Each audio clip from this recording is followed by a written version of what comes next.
जय हिंद साथियों, स्वागत है आप सभी का आपके अपने YouTube channel DS Rajput education में। तो साथियों, आज अपन लोग पर्यावरण के कुछ महत्वपूर्ण क्वेश्चन आंसर देखने वाले हैं जो कि आपके UP TET, C TET, super TET जैसे एग्जाम्स में पूछे जाते हैं।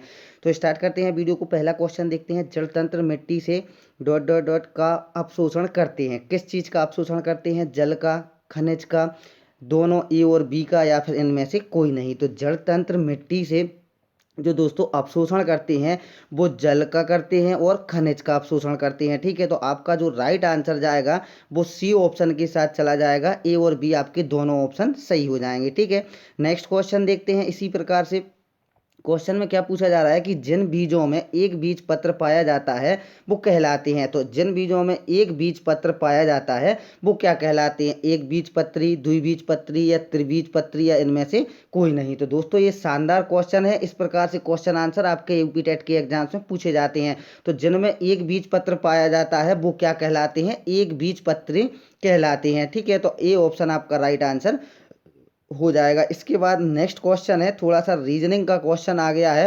ये क्वेश्चन भी आपसे पूछे जा सकते हैं। पर्यावरण के भाग में आपके कोई भी क्वेश्चन हो पूछा जा सकता है, चाहे जीके जीएस का हो, ठीक है, चाहे वो रीजनिंग से संबंधित हो। पर्यावरण में सब कुछ जायज होता है। तो क्वेश्चन क्या है कि पिताजी की बहन हमारी क्या लगती है?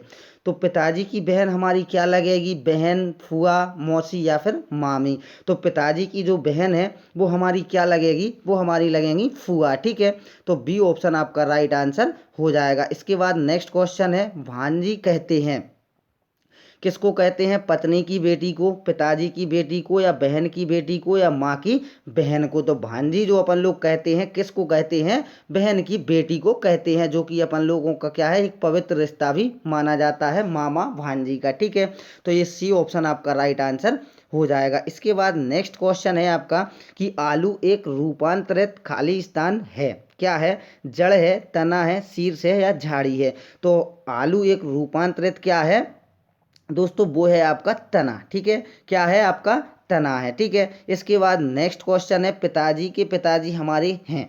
तो पिताजी के पिताजी जो होंगे वो हमारे क्या होंगे? मामा जी होंगे, चाचा जी होंगे, दादाजी, या फिर नाना जी। तो इसका आंसर आप लोग आराम से कर ले जाओगे कि पिताजी के जो पिताजी होते हैं वो हमारे क्या कहलाते हैं? दादाजी कहलाते हैं। ठीक है, तो इसका राइट आंसर क्या जाएगा? सी ऑप्शन चला जाएगा।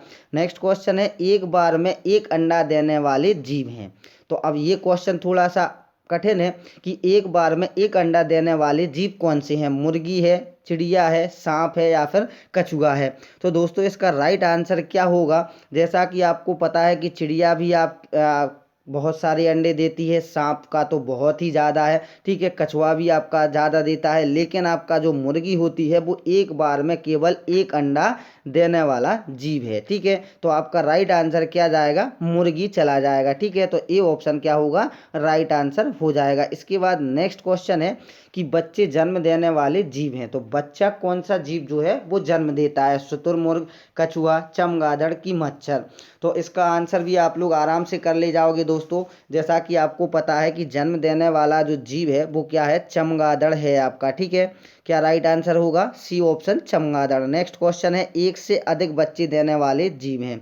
तो एक से अधिक बच्चा कौन देता है? घोड़ी, गाय, बिल्ली, या फिर हथनी। तो इसका राइट आंसर क्या हो जाएगा? इसका आंसर भी आप लोग कर ले जाओगे। घोड़ी है वो भी आपका एक ही बच्चा देगी, गाय भी एक ही देगी, और हथनी भी एक देगी। लेकिन आपका जो बिल्ली है वो एक से अधिक बच्चा देने वाला जीव है। ठीक है, तो आपका राइट आंसर क्या चला जाएगा? सी ऑप्शन बिल्ली। नेक्स्ट क्वेश्चन है। सुअर के बच्चे को कहते हैं, सुअर के बच्चे को क्या कहते हैं? बिगलेट, छोना, पाठी, या फिर बच्चा। तो सुअर के बच्चे को क्या कहते हैं? बिगलेट कहते हैं। अगर आपको नहीं पता है कि सुअर के बच्चे को क्या कहते हैं तो इसको कंटेस्ट कर लीजिएगा, अपने माइंड में सेव कर लीजिएगा। बिगलेट कहते हैं। क्या कहते हैं? बिगलेट कहते हैं। सुअर के बच्चे को क्या कहते हैं? बिगलेट कहते हैं।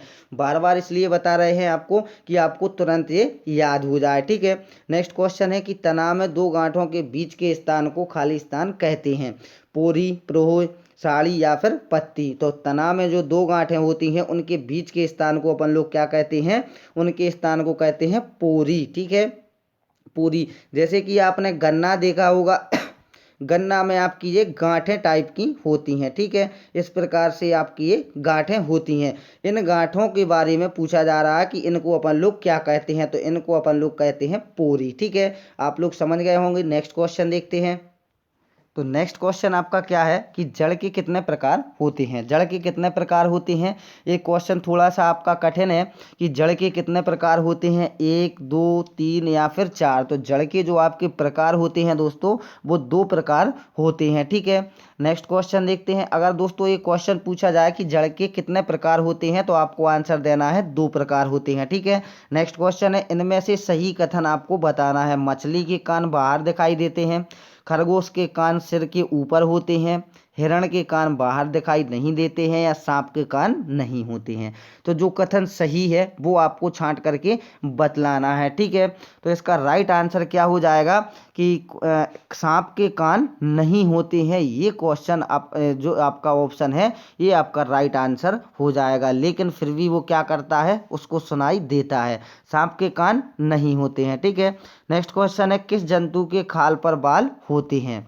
किस जंतु के खाल पर बाल होते हैं, गाय, मोर, बतख या फिर मुर्गी। तो जंतु के खाल पर बाल होते हैं वो आपसे पूछा जा रहा है, तो केवल आपका राइट आंसर जाएगा गाय, ठीक है। ये आपका ए ऑप्शन जो है वो सही हो जाएगा। इसके बाद नेक्स्ट क्वेश्चन है, जो जानवर बच्चे देते हैं वो उनके कान बाहर दिखाई देते हैं, उनके कान बाहर दिखाई नहीं देते हैं, उनके दांत नहीं होते हैं, और प्रयुक्त में से कोई नहीं। तो जो जानवर बच्चे देते हैं इसके बारे में क्या हो जाएगा, उनके कान बाहर दिखाई देते हैं। जो जानवर बच्चे देते हैं उनके कान क्या है, बाहर दिखाई देते हैं। ये आप लोग इमेजिन कर सकते हैं, आपको आंसर खुद ही पता चल जाएगा, ठीक है। नेक्स्ट क्वेश्चन है, क्रिकेट में एक पक्ष में खिलाड़ियों की संख्या कितनी है।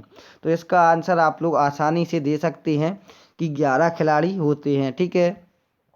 नेक्स्ट क्वेश्चन है, इसका भी राइट आंसर आप लोग आराम से दे सकते हैं। हमारा राष्ट्रीय खेल क्या है, क्या क्रिकेट है, क्या हॉकी है, क्या टेनिस है, क्या इनमें से कोई नहीं है। तो हमारा जो राष्ट्रीय खेल है दोस्तों, हमारा राष्ट्रीय खेल क्या है, हॉकी है, ना कि आपका क्रिकेट। क्रिकेट अब सबसे अधिक पॉपुलर है हमारा भारत में, ठीक है। लेकिन आपका जो हमारा राष्ट्रीय खेल है वो क्या है, हॉकी है। नेक्स्ट क्वेश्चन है कि भारत के प्रत्येक नागरिक का कर्तव्य होगा कि प्राकृतिक पर्यावरण का संरक्षण एवं सुधार। यह कथन भारतीय संविधान के किस अनुच्छेद से संदर्भित है। तो ये क्वेश्चन आपसे 100% पूछे जाने हैं आपके संविधान से संबंधित, ठीक है। तो अनुच्छेद कितने में है, 48A में, अनुच्छेद 51A में, या अनुच्छेद 56 में, या अनुच्छेद 21 में। तो भारत के प्रत्येक नागरिक का कर्तव्य होगा कि प्राकृतिक पर्यावरण का संरक्षण एवं सुधार। ये जो कथन है भारतीय संविधान के किस अनुच्छेद से संदर्भित है। तो दोस्तों इसका जो राइट आंसर होगा वो होगा आपका अनुच्छेद 51A में आपका ये संदर्भित है, ठीक है। नेक्स्ट क्वेश्चन है, अरुंधति राय का संबंध है। अरुंधति राय का संबंध किससे है, नर्मदा बचाओ से, हरित क्रांति से, वन्यजीव संरक्षण से, या उक्त सभी से। तो दोस्तों इसका जो राइट आंसर होगा, अरुंधति राय का जो संबंध है वो नर्मदा बचाओ आंदोलन से संबंधित है, ठीक है। तो ये ऑप्शन आपका राइट आंसर हो जाएगा। इसके बाद नेक्स्ट क्वेश्चन है कि कौन सा भारतीय वैज्ञानिक यूनेप यानी कि द्वारा फादर ऑफ इकोनॉमिक इकोलॉजी अभियुक्त अभिमत है। तो बीपी पाल, यश पाल, MS स्वामीनाथन, या R मिश्रा। तो दोस्तों इसका राइट आंसर क्या हो जाएगा, इसका राइट आंसर जो होगा MS स्वामीनाथन आपका राइट आंसर हो जाएगा। दोस्तों अगर आप लोग इसी प्रकार से पूरा का पूरा यूपी टेट का सब्जेक्ट का प्रैक्टिस सेट पेपर देखना चाहते हैं, सारे के सारे सब्जेक्ट पढ़ना चाहते हैं विथ मैथ के साथ, तो आप लोग चैनल को जरूर सब्सक्राइब कर लें। अगर आपको वीडियो पसंद आ रही है तो वीडियो को जरूर लाइक कर दें अगर आपने अभी तक नहीं किया है, और साथ में जो बेल आइकन की घंटी आएगी उसको भी ऑल नोटिफिकेशन पर क्लिक जरूर कर लें, ताकि जैसा ही कोई वीडियो अपलोड हो उसका नोटिफिकेशन आप लोग सबसे पहले देख सकें। और आप लोग जो यूपी टेट एग्जाम्स में 120+ नंबर लाने का आपका सपना है वो आप लोग जरूर साकार कर सकें, इसलिए आप लोग जरूर हमारे साथ जुड़ जाइएगा। और चैनल को सब्सक्राइब नहीं किया है तो चैनल को जरूर सब्सक्राइब कर लें, वीडियो को लाइक नहीं किया है तो वीडियो को भी लाइक कर दें। नेक्स्ट क्वेश्चन देखते हैं। नेक्स्ट क्वेश्चन में क्या पूछा जा रहा है कि मेधा पाटेकर का नाम किस आंदोलन के साथ जुड़ा हुआ है। ये क्वेश्चन पॉपुलर है दोस्तों, पूछा जाता है कि मेधा पाटेकर का नाम जो है वो किस आंदोलन के साथ जुड़ा हुआ है। चिपको आंदोलन, नर्मदा बचाओ आंदोलन, नक्सलवादी आंदोलन या इनमें से कोई नहीं। तो मेधा पाटेकर का जो नाम आंदोलन से जुड़ा हुआ है तो वो जुड़ा हुआ है नर्मदा बचाओ आंदोलन से। ठीक है, तो याद रखना मेधा पाटेकर का नाम किस चीज़ से जुड़ा हुआ है, किस आंदोलन से जुड़ा हुआ है, तो आपको आंसर देना है नर्मदा बचाओ आंदोलन से। ठीक है, इसके बाद नेक्स्ट क्वेश्चन है, ये क्वेश्चन भी आपसे कई बार पूछा गया है और पूछा भी जाता है हर एक एग्जाम्स में कि भारत का जल पुरुष किसे कहा जाता है। राजेंद्र सिंह, भूपाल राय, माधव गाडगिल या फिर मेनका गांधी। तो भारत का जो जल पुरुष कहा जाता है दोस्तों वो कहा जाता है राजेंद्र सिंह को। ठीक है, तो ए ऑप्शन आपका राइट आंसर हो जाएगा। भारत का जल पुरुष किसे कहा जाता है, राजेंद्र सिंह को। ये याद कर लेना दोस्तों, ये पूछा जाता है। अब इसके बाद आपको एक सुमेलित करना है, युग्म दिए हुए हैं जिनको कि आपको सुमेलित नहीं है वो आपको बताना है। ठीक है, तो पहले तो अपन लोग देखेंगे कि जो सही है वो देखेंगे। एपी को आंदोलन आपका है एपी पी हेंगड़े से, चिपको आंदोलन है आपका एलएस बहुगुणा से, और नर्मदा बचाओ आंदोलन है मेधा पाटकर से, जो कि अपन ने अभी अभी पढ़ा हुआ है। लेकिन सांतघाटी आंदोलन जो है वो बाबा आमटे से नहीं जुड़ा हुआ है, इसलिए आपका ये क्या है, गलत हो जाएगा। और आपका राइट आंसर भी यही होगा, सांतघाटी आंदोलन बाबा आमटे, ये गलत हो जाएगा। इसके बाद फिर दिया हुआ है, इनको भी सुमेलित करना है। एपी को आंदोलन किससे होगा दोस्तों, तो ये भी आपको बताना है। इसके बाद अपन लोग पहले इसको मिला लेते हैं, फिर अपन लोग आंसर चेक करेंगे। ठीक है, तो इसका जो राइट आंसर होगा वो क्या हो जाएगा दोस्तों, बताइए। अगर आपको आता है तो आप लोग जरूर बता सकते हैं। ठीक है, तो देखना है दोस्तों इसका क्या हो जाएगा। इसका जो राइट आंसर होगा एपी को आंदोलन हो जाएगा आपका पांडुरंगा से। ठीक है, इसके बाद आपका हो जाएगा चिपको आंदोलन हो जाएगा चंडी प्रसाद भट्ट से। ठीक है, तो तीसरा आंसर आपका राइट आंसर हो जाएगा। इसके बाद है आपका ग्रीन बेल्ट आंदोलन, तो ये हो जाएगा आपका बंगारी मथाई से, और टिकाऊ विकास हो जाएगा एजेंडा 21 से। ठीक है, तो ये ऑप्शन आपको कहाँ मिल रहे हैं दोस्तों, ये ऑप्शन आपको मिलेंगे चौथे विकल्प में। ठीक है, नेक्स्ट क्वेश्चन है, निम्नलिखित में से किसे वृक्ष मित्र कहा जाता है। वृक्ष मित्र किसे को कहा जाता है, सुंदरलाल बहुगुणा, अनुपम मिश्र, बाबा आमटे या सुनीता नारायण। तो वृक्ष मित्र की जो संज्ञा दी गई है दोस्तों वो दी गई है सुंदरलाल बहुगुणा को, ये वृक्ष मित्र के नाम से भी जाने जाते हैं। इसके बाद नेक्स्ट क्वेश्चन है 26 नंबर, प्रकृति हमारी जरूरतों को पूरा कर सकती है किंतु हमारी लालच को नहीं। ये कथन जो है ये किसका कथन है, तो दोस्तों इसका ऑप्शन देख लेते हैं। पहला है मेनका गांधी, दूसरा है इंदिरा गांधी। ठीक है, और भी ऑप्शन देखते हैं। इसके बाद ऑप्शन है आपका महात्मा गांधी या इनमें से कोई नहीं। तो इसका राइट आंसर हो जाएगा प्रकृति हमारी जरूरतों को पूरा कर सकती है किंतु हमारी लालच को नहीं। ये जो कथन है दोस्तों ये कथन किसका है, महात्मा गांधी जी का। ठीक है, नेक्स्ट क्वेश्चन देखते हैं, राज्य देश के पर्यावरण के संरक्षण तथा उसमें संवर्धन और वन तथा वन्य जीवों की रक्षा का प्रयास करेगा। ये कथन भारतीय संविधान के किस अनुच्छेद में संदर्भित है, तो बताइए। अनुच्छेद 47, अनुच्छेद 48 का, अनुच्छेद 51 का या अनुच्छेद 36। ठीक है, तो इसका राइट आंसर क्या हो जाएगा, तो दोस्तों इसका जो राइट आंसर हो जाएगा अनुच्छेद 48 का। ठीक है, बी ऑप्शन आपका राइट आंसर हो जाएगा। नेक्स्ट क्वेश्चन देखते हैं, सुप्रीम कोर्ट ने पर्यावरण और वन मंत्रालय को कब यह आदेश दिया कि ताजमहल के क्षेत्र में हरित क्षेत्र विकसित किया जाए।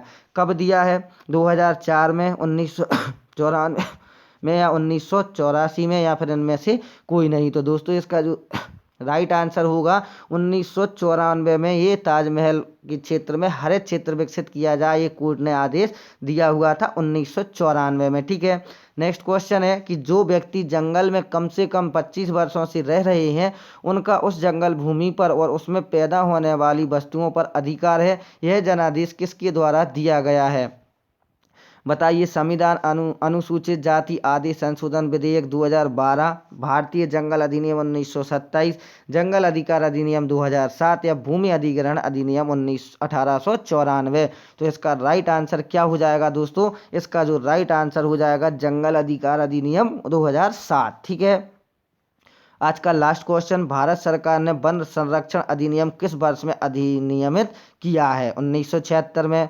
1980 में, 1983 में या 1988 में? भारत सरकार ने वन संरक्षण अधिनियम किस वर्ष में अधिनियमित किया है? तो वो किया है आपका 1980 में। ठीक है, बी ऑप्शन आपका राइट आंसर हो जाएगा। तो आई होप दोस्तों, आपको आशा करता हूँ वीडियो पसंद आई होगी। अगर आपको वीडियो पसंद आई हो तो वीडियो को लाइक और चैनल को सब्सक्राइब नहीं किया है तो चैनल को जल्दी से सब्सक्राइब कर लें इसी प्रकार से प्रैक्टिस सेट पेपर देखने के लिए। और वीडियो को लाइक नहीं किया है तो वीडियो को भी लाइक कर दें। कैसी लगी वीडियो जरूर कमेंट बॉक्स में बताइएगा। तो चलते हैं साथियों, मिलेंगे नेक्स्ट वीडियो में। जब तक के लिए जय हिंद, जय भारत, वंदे मातरम दोस्तों।